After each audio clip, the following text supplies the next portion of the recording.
Welcome to ghosting. I know you're frowning. The title is weird, I know. But if you could just give me a moment, I'll explain. I'll have to be fast, though. I don't know how close they are. Essentially, I ordered myself on the dark web. I'm a drug user, I'll admit it. Weed is my usual go-to, but I buy that off my friend. If, however, I want to get something a little heavier, like acid or coke, I just order it off the dark web. It's surprisingly simple. A few clicks, some Bitcoin transfers, and then boom, I have acid in my P.O. box. But I'm also a curious guy. The dark web has always intrigued me. Up until a few days ago, I had only been on there to buy drugs off sites some of my friends gave to me. But late one night I was sober and at home, which was a rare thing for me. So since I was bored, I decided to boot up my Tor browser and try and see what sort of fucked up shit I could find on the dark web. If you've ever been on the dark web, you'll know that you can't just search up Red Rooms or Hitman for Hire and get results.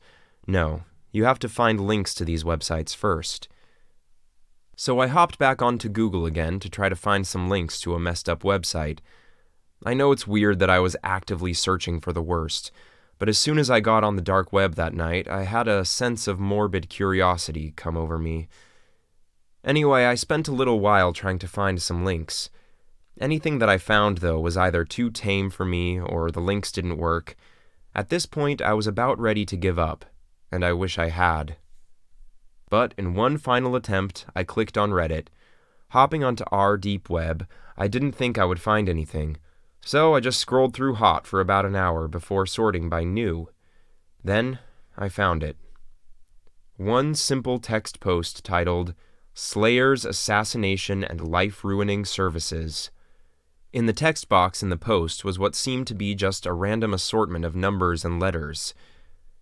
ZY3DKYTCAUBKQ2Y3, for those of you curious. It took my tired brain a second to figure out what it was, but I realized pretty quickly. It was a link, presumably to a Hitman website. So I decided to paste the link into my dark web browser, and what do you know, it worked. But before I decided to go any further, I figured I should go back to the OP's profile to see if they had posted any other dark web links. However, when I went back to the post in question, OP's profile was deleted. Weird. Anyway, I reopened my dark web tab and hopped onto the site.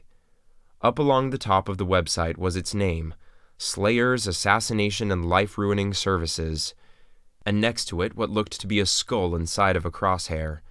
I chuckled when I saw that. The site must be fake. Upon scrolling down, however, I was not disappointed. There was a paragraph of white text on a black background, and a small box to the right of the text that just said, "Place an order." The text was the main part, though, as it took up most of the page. It read, "Slayers, Assassinations, and Life-Ruining Services offers everything from acid attack, crippling, blinding, castration, torture, rape, beatings, and good old death. We have the lowest prices out of any other company running similar services, and we are worldwide. We have a dedicated and experienced group of staff based all over the world, so if you need someone to be assassinated, or maybe you just want them scarred for life, don't hesitate to contact us." Again, I laughed. This had to be satire, right?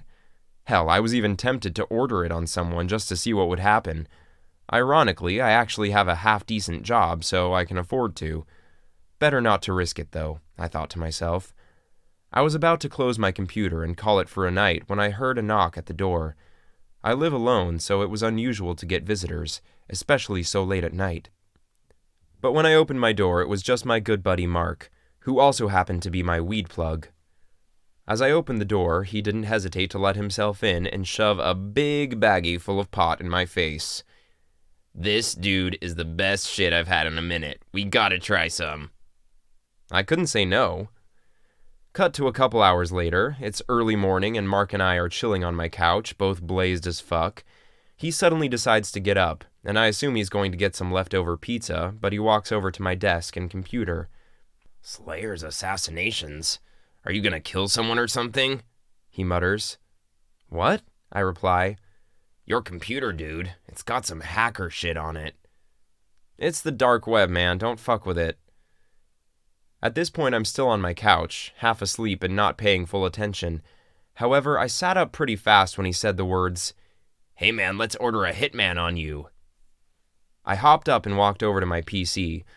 Part of my brain was screaming, "No, what the fuck are you doing?" But the majority of my brain, which was also the high part, was thinking about how funny it would be to order a hitman on myself. So I agreed. I did make him get out of my chair, though, because I didn't want him seeing what my credit card numbers were as I transferred some Bitcoin. At the end, after I wrote down all my personal details, like my address, age, and even a photo, I had to select what I wanted to happen to me. I just selected plain old assassination, as it was actually cheaper than some of the other things. I could have paid an extra couple of grand to be beaten before my death, but even my high brain didn't want to splash the cash too much on my own death. God, this is ridiculous. Anyway, I placed the order and then replied to a confirmation email, and boom, it was done. A couple of clicks and I had ordered myself on the dark web. Mark and I laughed about it for a while, but then he left about an hour later, and I fell asleep not too long after. I woke up around 9 a.m., which meant I got at least 6 hours of sleep, even if it felt like I got 3. I got up and out of bed, threw on some track pants and a cotton shirt, yes, I sleep naked, and brewed myself a coffee before sitting down to play some games and just enjoy my Sunday. You can imagine how shocked I was when I saw that I had ordered my death the previous night. Even though I thought the site was bullshit, I still felt a pit open up in my stomach. Even when I'm high, I usually can make sensible decisions. I chuckled. Not like I could remember it anyway, but I guess Mark's new shit really was good. I would assume a normal human being would do something else, but I was still kind of out of it from the night before, so I just carried on with my day. I was a little more paranoid, sure, but as I said, I just assumed it was bullshit. I even laughed at the email I got from the website saying that their hitman had been dispatched and was on its way. It was like ordering a package off Amazon. I was tempted to email back and ask for same-day delivery. But I didn't need to ask, because that's exactly what I got. I didn't see it arrive, but around the time I started to cook myself a shitty dinner, I noticed a blacked-out sedan parked on the other side of the road from my house. I didn't live in a rural area, but there's a lot of trees and bushes between each of the houses on my street, so I would be surprised if any other house saw the car except for mine. At this point, I was freaking out. What if the site was real? Even though I'm a big guy, I was freaking out. I don't own any weapons, aside from a slightly larger-than-average kitchen knife. Fuck it, I'm confronting it, I decided. I put on a hoodie and slid the knife into the front pocket before waltzing on out of my house and walking right up to the driver's side window of the vehicle. Even I was astonished at my own courage. Knocking on the window, nothing happened. It was rather anticlimactic. I was fully prepared to have to fight for my life, all because I did something really dumb while I was baked. But like I said, nothing happened. I even put my head right up to the window, as if there was a reflection, to try to get a better look to see what's inside. I could barely see what was inside of the car, but all I could make out were 2 empty seats. No one was even inside. I had got all hyped up for nothing. I decided to wait out by the car for a bit, but after half an hour or so I was hungry, and I had to go back inside to take my dinner out of the oven. I swear it was only a minute between me going back inside to take my dinner out of the oven and looking back out of the window, and the car being gone. I didn't even hear it go. Guess I'm eating my dinner with all my curtains closed and doors locked, I muttered to myself. I had just started to calm down when the power shut off. It was sunny outside, and coupled with the car, I now knew that this was the real deal. I had signed my own death warrant. I ran up into my upstairs bedroom and locked the door, then hid under the bed. I couldn't call the cops. What would I say? "Oh yes, hello sir. Turns out while super high I paid $5,000 for some anonymous hitman to kill me, and now he's arrived. Send an officer ASAP, please and thank you." So I just stayed hiding under my bed. And I still am now. I've been here for an hour now writing this. Think of this as my epitaph. I know I'm screwed. Just a minute ago, I heard my back door slowly creak open. This piece of writing may seem humorous to you, the reader, but in reality, as you read this, I'm under my bed praying to a God that lost all faith in me years ago to spare me, to let me go. But I know that won't happen. My bedroom door just opened, and I can see a big pair of black boots